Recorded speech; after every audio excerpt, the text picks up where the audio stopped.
Okay. So Ross, what characterises successful New Zealand export companies? Well, David, from our experience, I think it's companies that have been very innovative, very successful in the New Zealand market, and then been seen as a great opportunity overseas where they've been able to tailor their product, understood the market, and exported and done very well. It's all well and good having a successful company in New Zealand, but when it translates and you want to grow and develop it offshore, what are the key risks, do you think? Oh, there are many risks, actually. I think, firstly, doing business in New Zealand is one style. We've got seen very good as open, honest, and very good integrity. And it's easy to do business. Versus going into some of those foreign markets can be very challenging, and they vary by each of the markets. And I think nowadays we're seeing a lot of companies here in New Zealand export to Asia because of the growing opportunity there and the growing demographics and the size of the population and the size of the market. It varies by each. So everything from the way they operate, local rules and regulations, customs arrangements, and then actually packaging your product and pricing your product for that local market. So if we're thinking about mitigating these risks, at what point, how much research and insight and analysis do you do vis-a-vis just going out there and doing it, the sort of traditional entrepreneurial sort of mindset? How do you balance that? So I'd say you would do a lot of research right up front before you made one of those moves, because if you don't get it right, you're going to lose a lot of money, and I think we've seen that with some New Zealand companies even going to Australia. History would say they haven't done that so well. So I think the research from everything from visiting on the ground, understanding the market, talking to businesses that have exported to those markets and understanding how they've been successful and what they've done right and wrong. I think meeting with organisations that can give you valuable advice, such as New Zealand Trade and Enterprise, but also linking you with people on the ground, whether it's reputable advisors, reputable research companies, and then just understanding that marketplace. So let's go back to you said talking to companies that have been there and done that. How important is that, and learning from their experiences? And have you got any examples of clients you've worked with? I would say it's probably some of the most important learnings that can come from that real life experience. So New Zealand Trade and Enterprise, as I referred to, have people as part of their organisation in New Zealand and in market that have that export experience. But a lot of companies in New Zealand who have taken on the international stage have done well. So meeting with your equivalent and understanding who they've used as agents, distributors, advisors, research houses, learning from them what they did really well, what they are still doing now, how much did they put their own people on the ground versus use local expertise. Those sessions that we've held with our clients have been extremely valuable.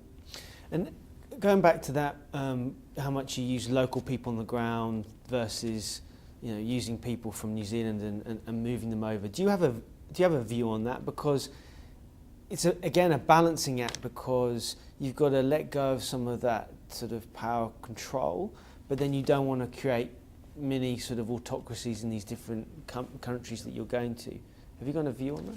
I don't think there's a right answer. I think it varies by organisation to organisation, but I think it's really important. Firstly, you do have the local knowledge and expertise in the market, but as a leader of an international business, I think you'd want to stamp your tone or your ethics, your integrity and culture on the business. So therefore you would put people on the ground who would actually be able to infiltrate and influence that organisation and make sure there's some open and honest reporting lines back. So you don't get any nasty surprises or issues, which we have seen a little bit in the media recently. And from a practical sense, I've got a successful New Zealand company, I want to go to Asia. But there's local rules, there's regulations, there's things that you've touched upon. So what do I do from a real practical sense? What's the first thing that I should do to get my head around that? So I'd say firstly, visit the marketplace yourself, have some introductions, see whether your product would be acceptable to that marketplace and understand that sort of size of the market. I think meet with some local representatives on the ground, get introduced to some of the reputable advisors and understand that, look at some of the publications. I think you probably need to test the market as well. So actually put some product out there or some services out there and see if it is accepted in the marketplace and then build off that. But I think it is a reasonable lead time because you've got to set yourself up with export arrangements, having the right local agents and distributors, understanding rules and regulations around customs, understanding whether we have a free trade agreement with that country, and then even right through to packaging the product. And many companies have learnt, so why would you export to China and package a product with 4 or 5 items in it when the average family size is two parents and one child, so it's a package of 3 which suits that market. And when we think of brand and reputation, you've built a strong brand, it's got a good reputation in New Zealand, you move it offshore. How do you manage that sort of reputational risk? I think brand reputation is vital. So I think it is a little bit of dealing with making sure, coming back to the reputable advisors, agents, distributors, and I think making sure, and we've seen an example where with Fonterra, where if something goes wrong on food safety, it can have negative consequences on the brand. So maintaining it, making sure you're doing the right thing, you don't take shortcuts, you're maintaining the high standards relevant to that sector. I think getting all those right are very fundamental to doing it. And when obviously the enormous number of different organisations that you deal with and that KPM deals with, are there particular sectors that you're seeing that are doing really well offshore? I mean, we've heard about technology, but is there other sectors that you're seeing? Is there a sort of a pattern there? Probably the 2 that jump to mind would be food. Obviously, we're really a delicatessen to the world with the quality of food we produce and the demands that are coming out of Asia with that growing middle class. That's one. But technology is an area which I think is doing exceptionally well, and technology is quite diverse. So I think we've seen everything from companies like Wynyard, eRoad, Gentrack, Compaq, all go to market, all produce product in New Zealand, test it in New Zealand and go to the market and go to places like Asia and be very successful. Yeah. In terms of foreign currency and dealing with that, obviously with the fluctuating dollar, and you're an export company, what are some of the strategies to put in place there? Yeah, that's a really topical issue at the moment, David, and I think we just look at the volatility. So my first suggestion would be to step back a little bit and actually have a risk framework in place. And from that, you'd actually do an exercise about understanding what your risks are, what your exposures are, and what the financial impact could be. Second stage would be have a risk appetite. How much volatility could we live with or be prepared to hit our profit and loss? So once you understand that, then you say, how do I want to mitigate the risks? Foreign currency is an obvious one, and then look at the mitigation strategies you can put in place. With foreign currency, I guess there's a combination of foreign exchange contracts and options you can put in place. You'd put a treasury policy in place, and then you'd be managing it on an ongoing basis. Okay. And if we move away from the technical stuff and more into the sort of mindset, because I'm really interested in this, that we've got a lot of New Zealand companies that grow to a certain size, sell to someone else, go and retire. But actually we need more of those companies to go and develop overseas. So how much of it is a sort of psychological mindset, and does that need to change? I think it does. I think the ideal would be that all New Zealand companies grow up and think about them being themselves a global company, that there are no borders, and leverage the free trade agreements. I think all those New Zealand companies need to be continually innovative and have that mindset, because we're a population of 4.4 million people. Currently the global population is 7 billion. By 2030 it's going to be 8 billion. 4 billion of them in Asia, right on our doorstep. So think about the size of the market. And even if you're focused on the top 10% of that 4 billion, those with the biggest wallets and can afford to buy, there's 400 million people really close to us, which is a huge market, and I think great opportunities for New Zealand companies. So you talked about a number of different ideas on how to export and go overseas. If I was to put it on you and say, what are your top 3, what would they be? As far as exploring the overseas opportunities, I think it's firstly, you have to have a successful, innovative product that's working in this local market.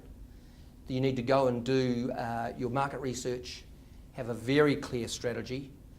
I think you need to assign yourself or get together with great partners and distribution agents, have good advisors, put some great leadership in the market, trial it, and then go from there.